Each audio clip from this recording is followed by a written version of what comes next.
kwa sababu ya uhai. Mungu wetu na Baba wetu, ukitie mahali pasirini pasipo dhambi. Tunakuinua kwa sababu yeye ni Mungu wetu. Tunakuinua kwa sababu yeye ni Baba wa milele. Pia tunakuinua kwa sababu unaketi katika mahali pasirini pasipo dhambi. Pia mahali ambapo unastahili kupewa heshima na utukufu, Mighty Father. Tunapoanza mfalme wetu ambaye tunaposema sana neno lako, Bwana, tuomba neema yako, tuomba kibali chako, tuomba ukuu wako, tuomba mamlaka yako, tuomba uwezo wako mwingi na mamlaka yako mingi ikawa pamoja nasi. Tunapo Bwana wa mbinguni Jehova, sema sana kuhusu mfalme wetu na Mungu wetu, neno lako na ukuu wako na mamlaka yako. Wacha Yesu kawa pamoja nasi kwa ajili ya utukufu kwa ajili ya wema wako. Asante kwa sababu kila madhabahu na kila anga la kila spirit yote si ya uungu. Yaani mbaya, mawazo mabaya utaifunya na utaiondoa katika maisha yetu. Hapo semesana neno lako Bwana, twalika uwepo wako, twalika neema yako, twalipa kibali chako kwa ajili ya utukufu wako. Falme, tuomba kuteka nyara kila ngome na kila anga zote za kuzia kuelewa neno lako zikashindwa na zikawezwa. Tuomba neema yako ipitao neema zote ikawa juu yetu, kibali yako inapita ibadi zote kama juu yetu. Asante Jehova kwa sababu uko hai. Asante wa maiti sababu umetosha na hakuna kama mfalme na hutapatikana mwingine. Jehova ni asante kwa sababu wewe ni Mungu wetu, wewe ni Baba wetu, wewe ni wa kufanya mambo makubwa, wewe ni wa kujitukuza, na wewe ni Mungu mwenye uwezo na mwenye mamlaka. Ukapokea heshima yote na utukufu wote wa kurudia mahali uketie, maana ni wako. Wote wanaposikia neno hili wakiwa mahali, wakiwa karibu, neema yako ikawa juu yao. Sipasi kurudia. Kwa jina la Yesu aliye na mkosi wa familia. Amen. Naomba niwashike ugeni katika neno la mchana wa leo ili tuweze kuendelea na ibada yetu, na mimi kama itakuwa ya baraka na ya amani na ya furaha. Kama tuweze kusoma neno la Bwana, kitabu cha Mhubiri 4 mstari wake ni nafasi namba 9. Mhubiri 4 mstari wake ni nafasi namba 9. Naomba niweze kusomewa ili tuweze kuendelea. Naomba nisomewe. Mhubiri 4 mstari wa 9. Afadhali kuwa wawili kuliko mmoja, kwa sababu wana tuzo njema kwa kazi yao. Kwa sababu wana tuzo njema kwa kazi yao. Asante. Afadhali kuwa wawili kuliko mmoja, kwa sababu wawili wana tuzo mzuri kwa kazi yao.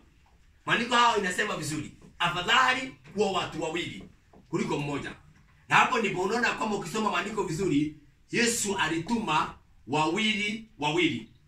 Alipowatuma wawili, hao wawili waliweza kwenda wakiwa wawili kutangaza wema wa Mungu. Ndio maana alituma dinashara wawili, sababu alielewa kwamba wawili ni bora kuliko mmoja, naye mmoja ni mbaya, sababu hata akianguka hakuna mtu ambao anaweza kumuinua. Unajua, hata nikwambie kitu moja, wakati mtu anapokaa unasikia kwamba mtu akisema kwamba atakaa peke yake, hata sio mtu amesema kwamba atakaa divorce, amesikia kwamba mtu amejijaza amesema nitakaa single mother, ni sawa atakaa single mother, lakini hii single mother hatakaa miaka yake ambao ni ya miaka 50 mpaka miaka 40. Single mother huo ukaa miaka kutoka 45 kupanda. Watu penda single mother sana ndio wasitawaliwe ama wasiwe katika ile head ya kuwa kwamba kuna mwanaume anawatawala.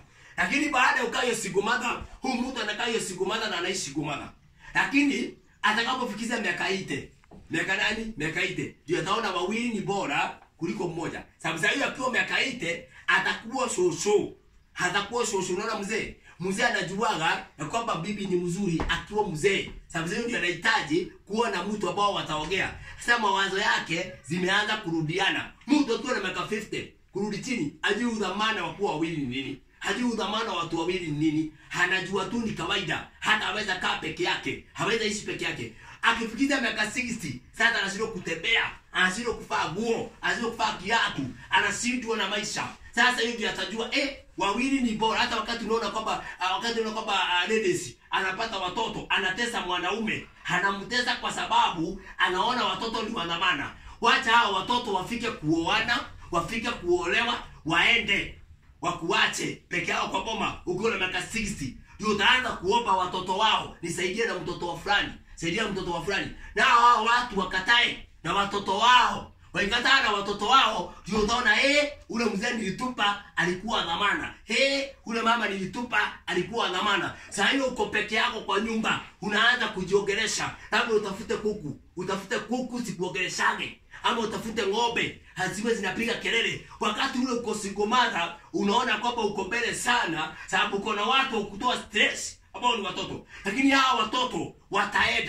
wataenda. Wakienda utabaki peke yako. Ukibaki peke yako ndio utaanza kufikiria, niko peke yangu. Niko peke yangu. Na ule mke wangu nilizapiga nilizatupa nikarudisha kwao, ako wapi? Niko peke yangu. Na ule mzee wangu nilimtusi, ako wapi? Sasa hiyo uko peke yako na miaka 70 kwa nyumba, miaka 8 kwa nyumba. That's why the wonder unaonaga paka mtu anakaa kwa nyumba anakutwa alikufa. Alikufa alikufa kama wiki mzima, hajawahi kupatikana, anatolewa kwa nyumba, mwili yake ikiwa imeoza. Sababu wawili ni bora kuliko mmoja. Sababu ukiwa na mtu mwingine mahali pale, utakapokuwa umepata maumivu, utapata msaada haraka. Sasa kusema nini? Wewe unapata watoto, wewe Mungu anakubariki na watoto, unakuwa kwamba unaona huyo mwanaume si mtu kwako, huyo mwanaume si bora kwako.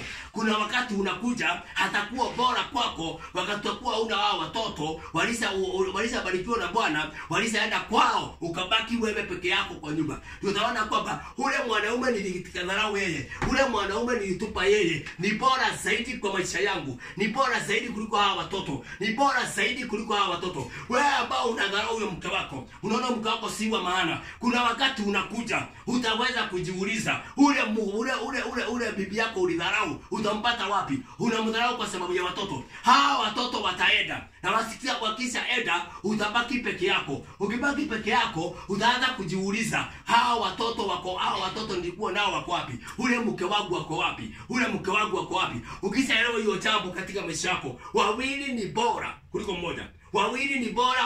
mmoja katika maisha ya mwanadamu. Wawili ni bora kuliko mmoja, sababu mmoja akianguka hana mtu wa kumuitania. Wawili, mmoja akianguka mwingine atamuitania, na wawili wakiwa pamoja wakitembea, mmoja akianguka mwingine atainua mwingine na waweze kwenda mbele. Maana wawili ni bora kuliko mmoja. Ndio maana Yesu, hakuna mahali Yesu aliteua mtu mmoja, aliteua wawili. Sababu wawende wawili wakatangaza neno la Bwana. Sasa kumalizia nikisema nini? Ni vizuri tena kuwa na watu wawili ambao mnatembea na wao. Wagani? Kuwa kwamba uko na mwingine ambao anaitwa Mungu. Huu Mungu nataka kumuigisia wapi? Nataka kumuigisia mahali panaitwa kwamba huu Mungu ndiye atakuwa tena muwe wawili na yeye. Huo kwamba uko na Roho Mtakatifu, uko wewe na uko na Roho Mtakatifu. Na Roho Mtakatifu ni mtu wa pili ndani ya maisha ya ulimwengu wa kiroho. Kumbuka nimekufunza about maisha ya ulimwengu huu. Sasa kuleta maisha ya ulimwengu wa kiroho. Huyu Roho Mtakatifu akija ndani yako, ama utakapojazwa na Roho Mtakatifu akija ndani yako na ujazwe na yeye, atakuwa na kusaidia kubambanua mambo itakaye kuja.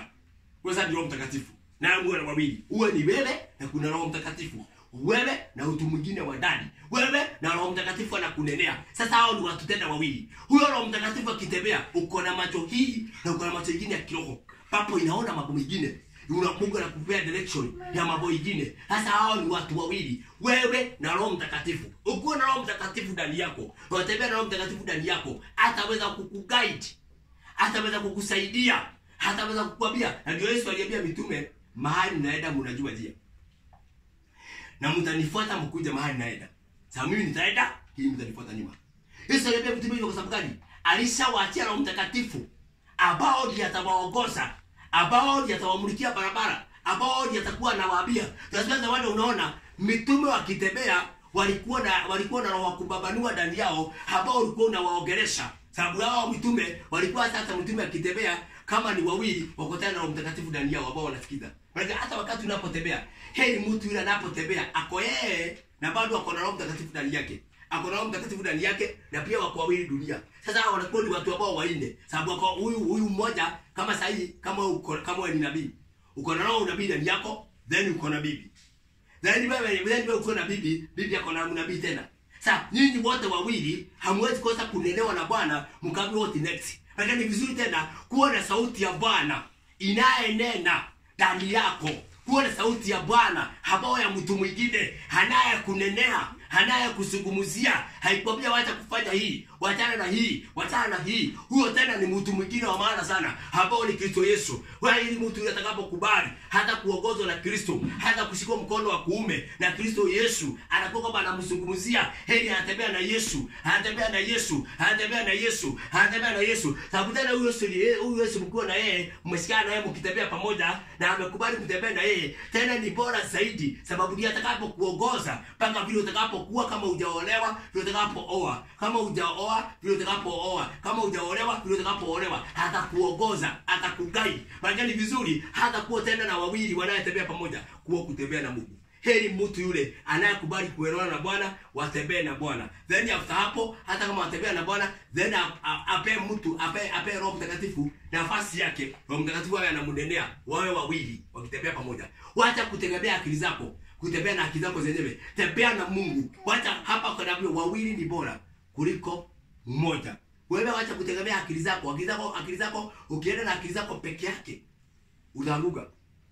Ukienda na akili zako peke yake utaanguka. Lakini ukienda na akili za Bwana, ukubali Bwana kwamba kuna mwingine na bao na koja aninene. Anaitwa nani? Anaitwa Mungu.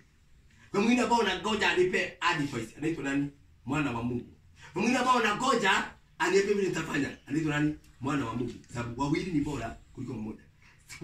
Kuwa unaamini kwamba bado uko na mwingine ambao unangoja, anaitwa Bwana Yesu. Anaitwa Simba wa Yuda. Anaitwa Emmanuel na ananenaga. Ukifanya mambo yote unafanya, unajua wawili ni bora kuliko mmoja. Kuwa na Roho Mtakatifu wa Bwana aikushie kwa mkono, aikuguide, ni bora zaidi.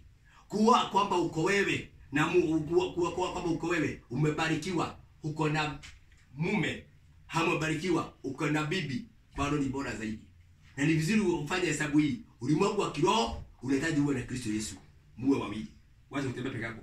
Ulimwengu wa kiroho muwe na Kristo Yesu, muwe wangapi? Wawili. Ili Kristo Yesu akuongoze. Ulimwengu wa mwili, ulimwengu ambao tunaishi, unakasabati kuwa na mume na kuwa na mke. Ndio Paulo akasema kwa Korinto, ni vizuri kama unaona umeshindwa ukaa peke yako, uombe Bwana akupe mume mmoja. Na uombe Bwana akupe mke mmoja. Ili watembee wakiwa wawili ni bora kuliko mmoja. Hata mkiwa wawili mnasemesana, mnaulizana maswali. Mkiwa wawili mnasemesana, mnaulizana maswali kabla mfanye jambo. Ndio mtoe uamuzi. Mtu akiwa peke yake huwa anakuwa dormant mind kwa sababu akili zake zimefungwa. Sasa anakaa peke yake. Kaa peke yako hata unaanza kujiongelesha. Kaa peke yako hata una appetite. Ndio unaona kwamba ule mtu anaishi peke yake, unaona kwamba hata akiwa na chakula kwa nyuma ni mfifu kupika, aweze kupika. Lakini wakiwa wawili wataweza kupika, waweze kukula, waweze kuongea, unakuta mtu ako na afya. But mtu ikaa peke yake, automatically kaa only. Akiwa peke yake, huyo mtu unaona kwamba hata aweze kupata afya sababu ako peke yake. Ndio watu unaona usikumana wanajidanganya sana. Na baka sisi wanaume unajidanganya sana ati wewe uko bora sababu uko na watoto. Unatupa mke. Kaa peke yako, fanya divorce. Siko na watoto. Fanya divorce sababu uko na watoto. Wewe unaongelea mtu anaitwa men. Men anafanya hivyo. Hao watoto siku ile watamwacha, bila kuambia sure bet. Siku ile watamwacha na miaka akiwa na miaka 65 kwenda juu. Ndio atajua ule mke aliwacha ni wanama. Sasa wewe unafanya divorce sababu uko na pesa. Hata mwachane mke wako, mwachane. Lakini wakati ule utafikia miaka 60, miaka 50, miaka 60, miaka 65, miaka 70, utaanza kukumbuka ule mke. Sasa wewe mume, wewe mke, pata kiburi. Sumbua bwana yako kabisa sababu uko na watoto. Lakini siku hiyo utakuwa mzee, utaona kama watoto watakuwa nakusaidia. Hawa watoto unaliga nao, utaona kana kwamba sasa hiyo watakuwa nakusaidia. Kila mtoto atakuwa kwake. Na uwezi mtoka kwa boma yake umwambie kuja mkae naye hapo. Utajua kama uzee unahitaji kukaa na mtu. Utajua wawili ni bora. In fact hii neno ambalo akisema wawili ni bora kuliko mmoja, wale watu wanaielewa sana. Nimekwambia ni miaka 60 kwenda juu. Hawa inaweza kukwambia sasa uone si ya maana. But hifadhi hiyo neno, hifadhi ndani ya moyo wako. Miaka itakaye kuja utaona yule na ile neno iliambiwa wawili ni bora kuliko mmoja, utaona je ukweli. Hata uko na miaka 60 kwenda juu. Sasa hiyo uko na miaka 50 kwenda chini, uwezi neno kama ya maana. But wakati atakapokuwa miaka hiyo 60 kwenda juu, ile neno ni ya maana, wawili ni bora, sababu utaitiza watoto wao vijana wako wakatae. Sisi watoto wao utaitiza watoto wao vijana wako wakatae. Sasa utabaki peke yako. Kwa mahali pale peke yako, si mtu mmoja, si watu wawili unakusia mtu aliyeza aga dunia. Amekaa kwa nyumba ana mtu kumtoa. Ana mtu kumtoa. Amekaa huko mpaka ngozi imemwagika. Mpaka ananuka. hata amefika kukuliwa na magunyu, sababu yeye alishakuwa ako peke yake. Hakuna kitu baya kama kuishi peke yako. Uko support kutafuta kuomba Bwana akupe wawili ni bora kuliko mmoja. Lakini yule ambao hatakuacha hata wakati unanuka ni hiyo Kristo Yesu. Huyo hatakuacha. Maana ni vizuri uunganishe ulimwengu wa kiroho uwe kama umeshikana na Mungu namna hii. Usikana na Bwana namna hii. Usikana na Roho Mtakatifu na Mungu namna hii. Usikana na Roho Mtakatifu hivi. Hiyo ni ulimwengu wa kiroho. Hii inaweza kukusaidia na kukuguide. Na kuweza kutembea na wewe. Huyu kama ndio yako iko na shida, shikana nayo iombe. Ombea mume wako. Ombea huyo mume wako. Ombea mke wako. Ombea yeye. Sababu wawili ni bora kuliko mmoja. Ondoa mawazo ya divorce. Leta mawazo ya kuombea mtu achange. Ondoa mawazo ya divorce. Ondoa mawazo ya kutupa Roho Mtakatifu. Habia Roho Mtakatifu habia Mungu akusaidie. Ujazwe na Roho Mtakatifu ili uweze kutembea na yeye. Sababu ukitembea na Roho Mtakatifu, maisha yako itakuwa bora. Maisha yako itakuwa bora, utaweza kwenda mbele. Habia Bwana akusaidie, hakupeleka gururi tu gururi. Wawili ni bora kuliko mmoja. Ulimwengu wa kiroho, wewe ambapo uko wewe ambao hujaolewa, kusikilia Bwana Yesu. Bwana Yesu ni mzuri akikuongoza. Na wewe bado hata umeolewa, wacha upe Mungu nafasi yake. Wewe ambapo hata umeoa, pea Yesu nafasi yake. Wawili ni bora ulimwengu wa kiroho kuliko mmoja. Tena wawili ni bora ulimwengu wa mwili kuliko mmoja. Hakuna mahali hauhitaji kuwa wawili. Ulimwengu wa kiroho unaweza kutembea wewe na Roho Mtakatifu wa Mungu. Hama utembee wewe na malaika wa Bwana. Hama utembee wewe na malaika wa Bwana akuongoze. Uwe wewe ulimwengu wa kiroho na malaika wa Bwana. Hama wewe na Holy Spirit. Hao ni wawili. Then ulimwengu wa mwili, uwe wewe na mume wako. Uwe wewe na mke wako. Wacha kufikia maneno ya divorce. Wacha kufikia maneno ambayo ya kuweza kuharibu. Omba wawili ni bora kuliko mmoja. Ulimwengu utakayekuja na ulimwengu huu. Ulimwengu ule na ulimwengu huu. Zote zinamata wawili. Kuna bali inamata mmoja. Bwana ni asante kwa neno lako. Tuweze kujua kwamba wawili ni bora kuliko mmoja. Wawili ni bora kuliko mmoja. Kwa hiyo utukufu wako. Roho wako Mtakatifu akiwa ndani yetu, awe anatuguide, awe anatuongoza bila kutegemea mawazo yetu. Bwana, tutakuwa tumeshikana kwa umoja. Tutaweza kwenda mbali kwa sababu ya utukufu wako. Tuweze kutembea katika wawili ni bora kuliko mmoja kwa ajili ya utukufu wako, kwa ajili ya wema wako, kwa ajili ya fadhili zako sababu uko hai. Bwana, tuwezeshe kujua wawili ni bora ulimwengu wa kiroho. Wawili ni bora ulimwengu wa kiroho kuliko mmoja. Jehova, tuwezeshe kujua kwamba wewe ni mzuri. Tukiwa umeshikana pamoja nasi, tunaomba ushikane pamoja nasi. Ulimwengu wa kiroho, shikana pamoja nasi Jehova, ili tuweze kutuongoza na wewe. Tumejiongoza wa kutosha. Wawili ni bora Jehova kuliko mmoja mfalme. Tunahitaji kuongozwa na wewe, tunahitaji kumulikiwa na wewe, tunahitaji kushikwa na wewe Jehova, tunahitaji kutembea na wewe. Wacha tuache kutembea peke yetu. Petro mtumishi wako Jehova, alipotembea pamoja na wewe, alipokuta kiwete hajiwezi katika mlango wa msuri Jehova, wakiwa na mtumishi wako Jehova mfalme na Mungu wetu Yohana, waliambia kiwete atembee, sababu walijua kwamba wawili ni bora. Walijua kwamba wako na mwingine katikati yao, wako na uwezo wa kuweza kuponyesha kiwete. Walisema vizuri na kiwete akapona. Jehova, tuwezeshe kutembea na wewe, sababu wawili ni bora kuliko mmoja. Bwana na wa mbinguni, nimetembea peke yangu miaka mingi Jehova, ninakuhitaji wewe, nitembee pamoja na wewe. Nikitembea pamoja na wewe, maisha yatabadilika. Nikitembea pamoja na wewe, wahanga wataniona. Nikitembea pamoja na wewe, Jehova El Shaddai, wivu wa roho na wivu itaniona. Ukitembea pamoja na wewe, mfalme wa mbinguni, utaweza kuniongoza. Wawili ni bora Bwana kuliko mmoja. Niwezeshe Jehova kuweza kutembea na wewe siku zote mpaka nitakapokuwa mzee mwenye nguvu kwa ajili ya utukufu wako. Tuweze kutembea pamoja na wewe, hata hawa mama na hawa wazee na wote wanatusikiza waweze kutembea pamoja na wewe mpaka watakapokuwa wazee wa mama wenye uvi na wazee wenye uvi kwa ajili ya utukufu wako, kwa ajili ya wema wako. Tuweze kutembea pamoja na wewe ukiwa umeshika mkono wako ulio hodari kwa utukufu wako. Hata ondoa roho wa divorce ndani ya maisha yetu, ndani ya mawazo yetu. Ondoa mama hawa wanayesikiza neno hili, roho wa divorce, wape kuona wawili ni bora kuliko mmoja. Ondoa roho wa divorce tika wanatusikiza wakiwa bali wakiwa karibu, wacha wakae wakijua wawili ni bora kuliko mmoja. Ondoa roho za divorce ambazo zimekuwa mingi, ondoa kuuana katika ndoa zimekuwa mingi, bali tupe amani, tupe furaha. Basi kudia sasa wa maiki sema umetosha. Basi kudia kwa jina Yesu aliye mkosi na kwa mimi. Amen. Mungu amani wabariki, awatende mema. Pata ufahamu, Baba Bwana akupe ufahamu. Wewe wawili ni bora kuliko mmoja. Mmoja naye si bora kama wawili. Mungu amani wabariki na awatende mema.